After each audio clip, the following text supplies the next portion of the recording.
हमारा अगला टॉपिक है होमोलोगस सीरीज। होमोलोगस सीरीज क्या होती है, आइए जानते हैं। अगला सिस्टम एक आपका छोटा सा और आता है, दैट इज कॉल्ड एज, जिसमें इसी में अगर हम देखें तो कोई भी सीरीज, किसी भी तरह की सीरीज अगर आप देखो, ठीक है, ओके, चाहे आप हम एल्केन की सीरीज उठा लेते हैं, तो एल्केन की सीरीज हो गई CH4, C2H6, C3H8, C4H10, यही हो गई ना, C5H12। अब देखो इसके बीच में कितने का डिफरेंस है, CH2, इसके बीच में CH2, इसके बीच में CH2, इसके बीच में CH2। तो हर सीरीज में कितने कितने का डिफरेंस आ रहा है, CH2 का डिफरेंस हो रहा है। तो जिसमें हर दो सक्सेसिव मेंबर के बीच में एक कॉमन डिफरेंस है CH2, ठीक है। तो अगर कॉमन डिफरेंस CH2 का है then it is called as, इसको हम क्या बोलते हैं, homologous series. The homologous series are the such type of the series when there is a fixed common difference of CH2 between two successive compounds, जो भी successive compounds हैं। अगर आप वैसे बात करो तो कार्बन का 12 होता है, 12 प्लस 2 इंटू 1, तो 12 प्लस 2 14 हो गया ना। तो सबके बीच में कितने का डिफरेंस आया, 14 का। चेक कर लेते हैं। कार्बन के यहाँ पे 12 प्लस 4 कितना हो गया, 16। यहाँ पे 12 इंटू 2 24 प्लस 6 कितना हो गया, 30। यहाँ पे 12 3 जा 36 प्लस 8 कितना हो गया, यहाँ पे 44। देखिए सबके बीच में डिफरेंस कितना है, 14 का डिफरेंस है ना। तो होमोलोगस सीरीज आर दो सीरीज, ठीक है, जिनके बीच में एटॉमिक नंबर वाइज, एटॉमिक जो हम एटॉमिक मास निकालते हैं उसके बीच में डिफरेंस कितना है, 14 का है। और वैसे कार्बन का 1 का डिफरेंस और हाइड्रोजन के 2 का डिफरेंस है, इनको बोलते हैं होमोलोगस सीरीज। ओके, तो आई होप सो स्टूडेंट यहां तक आपको अच्छे से क्लियर हो गया होगा। 2-3 छोटे से और पॉइंट हैं,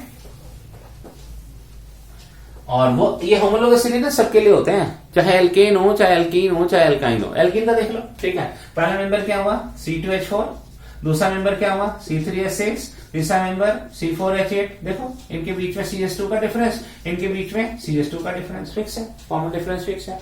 कोई भी उठा के देख लो, एल्केन उठा लो, एल्काइन उठा लो, एल्काइल उठा लो, कोई भी उठा लो, सबके बीच में एक फिक्स कॉमन डिफरेंस होगा CH2 का। तो that is called as a homologous series, ठीक है। इसके बाद एक और पॉइंट आता है, एक और आती है, that is called as a functional group. Functional group, functional group क्या होता है, नाम ही बता रहा है फंक्शनल, यानी यूनिट को फंक्शनल बनाना, ठीक है। कोई चीज है, आपने फंक्शनल यूनिट नहीं है, ठीक है, ओके, उसको फंक्शनल बना लो, काम करना शुरू कर दे। अब जैसे हमारे पास क्या है, अब आपके पास नॉर्मली क्या होता है, आपको मेहनत नहीं करनी है क्योंकि आपको आलस आ रहा है, आपको रिएक्टिव बना दे कोई, और रिएक्टिव कैसे बना दे, रिएक्टिव बनाएगा स्पार्क करा के, यार तुझे लाना है, ये काम करना है, ये लाइफ में अचीव करना है, गोल अचीव करना है, आप क्या बन जाओगे, रिएक्टिव बन जाओगे, ठीक है। तो फंक्शनल ग्रुप का मतलब क्या हुआ, अगर मैंने CN सपोज C4, ठीक है, 4 टू 8, 8 टू 10, पेट भरा हुआ है कार्बन का, चारों सारी बैलेंस कंप्लीट है, सेचुरेटेड हाइड्रोकार्बन है ये, ठीक है, इसमें कोई दिक्कत नहीं है एल्केन में। मैं इसको क्या बना रहा हूँ, रिएक्टिव बना रहा हूँ, रिएक्टिव बन जाए भाई। कैसे रिएक्टिव बनेगा, ऐसे तो बनेगा नहीं, एक हाइड्रोजन हटाओ, ठीक है, उससे पास से कुछ छीन लो, अगर उसके पास सब कुछ है तो कुछ छीन लो। अगर आप छीन लोगे, टीचर क्या करते हैं, एक आध मार्क काट देते हैं, आपने देखा होगा, वो जबरदस्ती कहीं ना कहीं काट देते हैं। फुल में फुल लाओगे तो क्या होगा, सेचुरेट हो जाओगे तो थोड़ा मुश्किल होगी, बहुत कम बच्चे होते हैं तो फुल में फुल आते हैं। तो यहाँ पे देखो C4H9 हो गया, अब ये रिएक्टिव बन गया। कैसे बन गया रिएक्टिव, इसको देखो, स्ट्रक्चर फॉर्मूला देख के आपको बहुत क्लियर हो जाएगा। ये कार्बन के 4, हाइड्रोजन के 10, देख रहे हैं आप, सारी वैलेंसी फुल, ठीक है, नो वैकेंसी, सारी चीजें फुल, कोई दिक्कत नहीं है। मैंने एक हटा दिया, एक हटा दिया तो क्या बन गया, देखो hydrogen, hydrogen, hydrogen, hydrogen, hydrogen, hydrogen, hydrogen, hydrogen, hydrogen, और एक फ्री है। अब ये फ्री वाली चीज को यहां पे लाने के लिए रिएक्ट करेगा, ठीक है, किसी से रिएक्ट करेगा, राइट। तो functional group are the group of atom are an atom, या तो यहां पे एटम कोई लगे जिसकी वैलेंसी 1 हो, या ग्रुप ऑफ एटम लगे, ये भी हो सकता है कि ग्रुप ऑफ एटम लगे लेकिन वैलेंसी कंडीशन 1 होनी चाहिए, ठीक है, okay. which make its reactive, जिसको क्या बना दे, रिएक्टिव बना दे, कॉल्ड फंक्शनल ग्रुप। तो डेफिनेशन क्या हुई, functional group are the atom are a group of atom which makes any carbon compound या any organic compound reactive, called functional group। 8 functional group होते हैं अलग अलग, ठीक है। कुछ तो आपने देख लिए हैं, कुछ और देखेंगे धीमे धीमे। तो फंक्शनल ग्रुप में अगर हम किसी चीज में कोई चीज ऐड कर देते हैं, चलो मैं ये मिटा देता हूं, आपको यहां पे समझाने की कोशिश करता हूं। C4, ठीक है, H9 एक खाली जगह है ना, इसकी जगह मैंने, ठीक है, कुछ ऐड कर दिया, सपोज Cl ऐड कर दिया, क्लोरीन हो गया, ठीक है, काम कंप्लीट हो गया। इसकी जगह मैं ऐड कर रहा हूं OH, CH3, CH4 था ना, देखो CH4 था, एक H हटाया, राइट, एक H हटा के क्या बन गया, CH3, एक फ्री हो गया, CH3, और इसमें मैंने एक OH ऐड कर दिया तो CH3OH हो गया। तो ये कौन सा फंक्शनल ग्रुप बन गया हमारा, alcohol. This is called as alcohol, OH is called as alcohol, ठीक है। तो alcohol is a functional group है, ठीक है। OH इसका नाम क्या होगा, नॉर्मल का नाम आप लिख सकते हो कोई भी, ठीक है, अदरवाइज आप इसको, तो इसका मैं नाम बता देता हूं। तो कॉमन नेम जो होता है मिथाइल एल्कोहल, मिथाइल, मिथाइल क्यों, कार्बन, ठीक है, ये वाला मिथाइल, देखें कार्बन है ना, एक है, मिथेन, मिथेन से बन गया मिथाइल, क्योंकि आपने एक हाइड्रोजन हटाया ना, हमने बताया था जब एक हाइड्रोजन एल्केन से हटा लो तो एल्काइल बन जाता है, तो एल्काइल का मिथाइल बन गया ना, तो मिथाइल, और लगा क्या है इसके साथ, OH, तो क्या बन गया ये, मिथाइल एल्कोहल। ये तो कॉमन नेम हो गया। IUPAC नेम क्या है, IUPAC क्या होता है हम अभी डिस्कस करने वाले हैं। फुल फॉर्म होता है international union of pure and applied chemistry. अगर इसका IUPAC नेम आप देखोगे तो इसका IUPAC नेम हो गया आपका, दैट इज द मेथेनॉल, ठीक है, ओके। तो ऐसे ही आपका सेकेंड मेंबर हो जाएगा ethanol, propanol, butanol, pentanol, hexanol, ऐसे करके सारे के सारे चलते चले जाएंगे, जिनके लास्ट में OH होगा, ठीक है। आप याद रखना, प्रीफिक्स आपका एल्काइल ग्रुप है और सफिक्स आपका OH है, ठीक है। एक और ग्रुप आपके यहाँ 10th लेवल में तो डिस्कस होता है, आगे के लेवल में और ग्रुप हैं, ठीक है, ओके। 10th लेवल में एक और है, दैट इज कॉल्ड एज, जिसको हम कहते हैं कार्बोक्सिलिक ग्रुप, ठीक है। अब 2-3 ग्रुप हम बात कर लेते हैं, जो जो आपके सिलेबस में है वही बात करेंगे, ठीक है, ओके। तो सेकंड ग्रुप आपका आता है, पहला ग्रुप आपका हो गया, समझ गए, जिसको हम क्या बोलेंगे, एल्कोहल ग्रुप। सेकंड ग्रुप होगा जिसको हम बोलेंगे, that is called as aldehyde group. Aldehyde group CHO से रिलेट करते हैं इसको, तो CH3 यानी मैं कहूं CnH2n+1, ये कौन सा हो गया, एल्काइल। मैंने इसमें CHO ग्रुप ऐड कर दिया तो क्या बन गया, CnH2n+1 CHO, ठीक है, ओके। तो ये बन गया एल्काइल एल्डिहाइड। देखो एल्डिहाइड का सरनेम CHO है ना, तो CHO, तो इसका नाम हो गया एल्काइल एल्डिहाइड, ठीक है। ये पूछा जाता है एल्काइल एल्डिहाइड में क्या फंक्शनल ग्रुप लगा होता है, तो CHO लगा होता है। फर्स्ट मेंबर बताओ इसका एल्काइल एल्डिहाइड का, कोई बात नहीं, इनकी वैल्यू 1 रख दो, क्या दिक्कत है भाई, 2 × 1+1 CHO। स्टूडेंट कितना है, CH3 CHO, वेरी गुड, ठीक है। अब देख रहे हैं आप यहाँ पे CH3 CHO। अब नेमिंग में अगर देखो आप, ठीक है, नेमिंग में देखो कार्बन का 2 है, ठीक है, राइट। तो कार्बन के जब 2 हैं तो ये सेकंड मेंबर बना, फिर ठीक है, जब एल्डिहाइड का सेकंड मेंबर बना तो इसको बोलेंगे इथाइल एल्डिहाइड, ठीक है, इथाइल, इसका नाम क्या हो गया, इथाइल एल्डिहाइड, या इसको हम बोलेंगे एथेनल, वो नॉल था, ये नल है, एथेनल एल्डिहाइड ग्रुप, ठीक है। फर्स्ट मेंबर में अगर आप इसका फर्स्ट मेंबर निकालना चाहोगे तो इनकी वैल्यू 0 रखनी पड़ेगी, तो ये हो गया आपका, it is called as a second member, ठीक है। फर्स्ट मेंबर, ठीक है। n = 1 रख लेते हैं, तो n = 1 रखोगे तो n = 0, तो C0 H 2 × 0+1 CHO, क्या आ गया, HCHO, राइट, क्लियर। तो ये कौन सा ग्रुप हो गया, एल्डिहाइड ग्रुप। एक एल्कोहल ग्रुप हो गया, एक एल्डिहाइड ग्रुप हो गया। एक और ग्रुप होता है जिसको हम बोलते हैं कार्बोक्सिलिक ग्रुप। कार्बोक्सिलिक ग्रुप क्या होता है, ठीक है, वो भी देख लेते हैं, आराम आराम से इसको पढ़ेगा, कंफ्यूजन थोड़ा सा इसलिए होता है क्योंकि नाम बहुत मिलते जुलते हैं। Carboxylic group, COOH। सरनेम इसका क्या है? COOH। देखिए CnH2n+1 COOH, CnH2n+1 COH हो गया। ठीक है, तो ये कार्बोक्सिलिक ग्रुप हो गया। नाम इसका क्या होगा? Alkyl carboxylic acid, alkyl carboxylic acid. ठीक है, और इसका आईयूपीएसी नेम तो मैं लिख देता हूं यहां पे, एल्काइल कार्बोक्सिलिक एसिड। ठीक है, और इसका और नाम जो होगा यानी आईपीसी नाम होगा, आईपीसी नाम हमेशा छोटे होते हैं। ठीक है, तो आईपीसी नेम हो जाएगा जो भी उसके साथ लगा हुआ है, यानी यहां पे मैं एल्केनोइक एसिड, मैथेनोइक। अगर n=0 डाल देंगे तो पहला मेंबर, यहाँ पे n=0 डालोगे तो फर्स्ट मेंबर आएगा X को हम मैथेनोइक एसिड बोलेंगे। n=1 डाल दोगे ethanoic acid, propanoic acid, butanoic acid. ठीक है, ये सब हो जाएंगे, that is the carboxylic group. ठीक है, एल्कीन ग्रुप, एल्काइल ग्रुप और बाकी सब तो आपने सीख ही लिया है। एक और आता है, एक और मैं बता देता हूं आपको। ठीक है, that is called as a halo group. Halo group क्या होता है भाई? Halo group is a, halo word आया है हैलोजन से। ठीक है, हैलोजन को नॉर्मली हम X रिप्रेजेंट करते हैं, हैलोजन ग्रुप X होता है। ठीक है, that is the chlorine, bromine, fluorine and iodine. तो जो हैलोजन ग्रुप होता है उसमें डैश X लग जाएगा, यानी CnH2n+1X।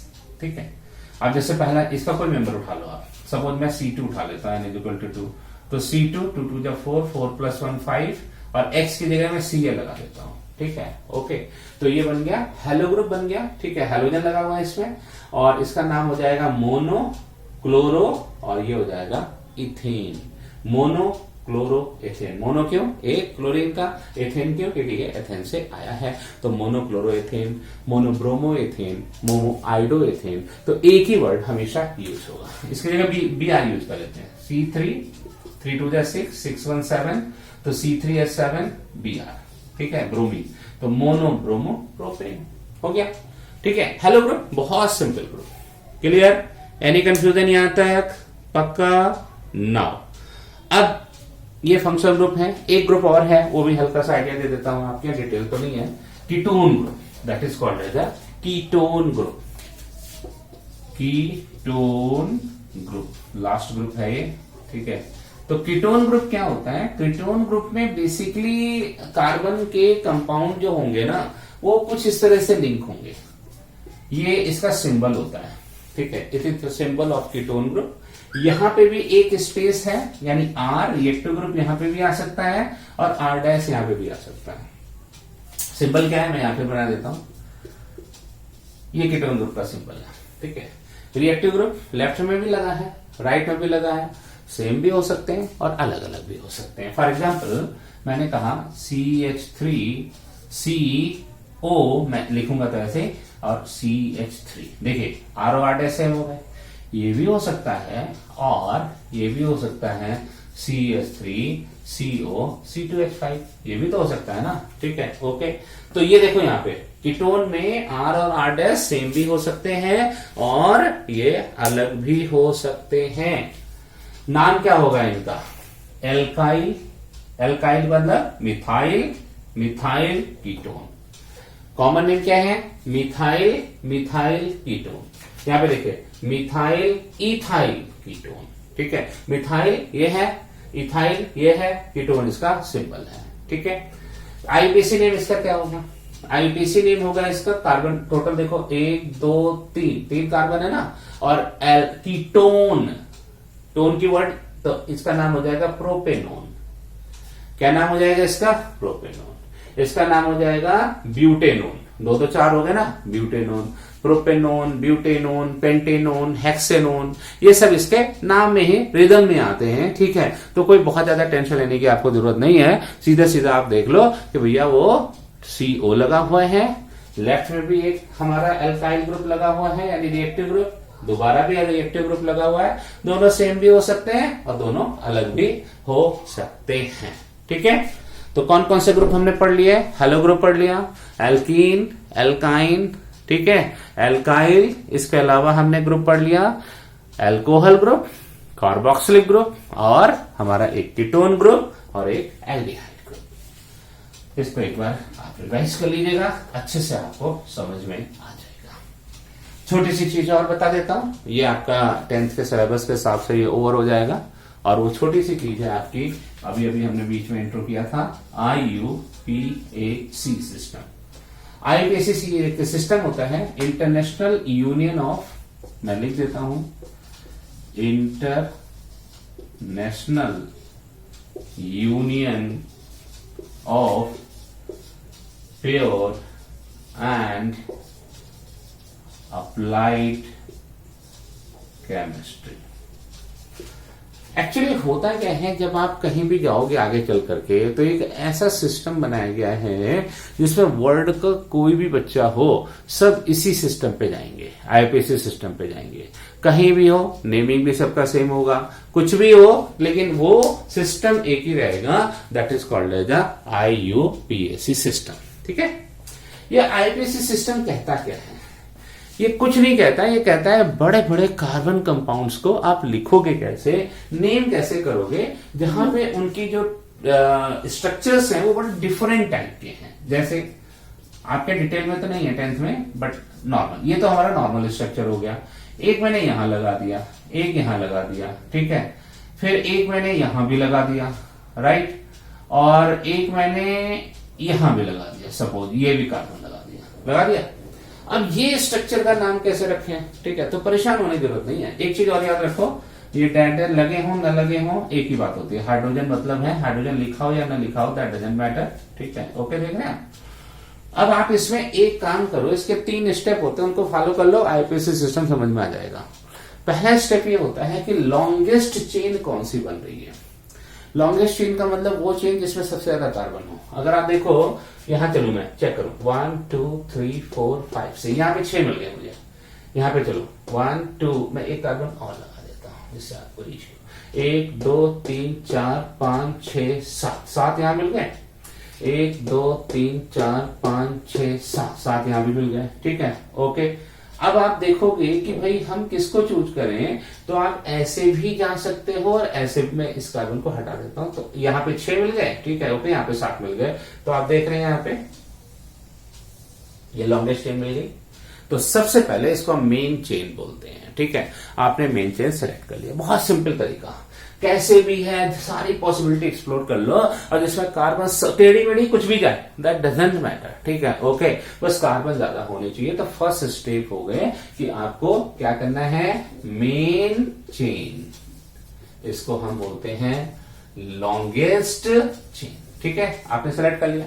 अब सेलेक्ट करने के बाद अब आपको जरूरत पड़ती है कि भाई इस जो हमने सेलेक्ट किया है, इसके किस एंड से ब्रांच निकलती है। यहां देखते हैं 1 2 3 4, चौथे पे ब्रांच है, यहाँ पे 1 2 3 4, यहां पे भी चौथे पे ब्रांच है। तो कोई इश्यू नहीं है, दोनों पे सेम ब्रांच है, तो आप नंबरिंग यहां से शुरू कर दो।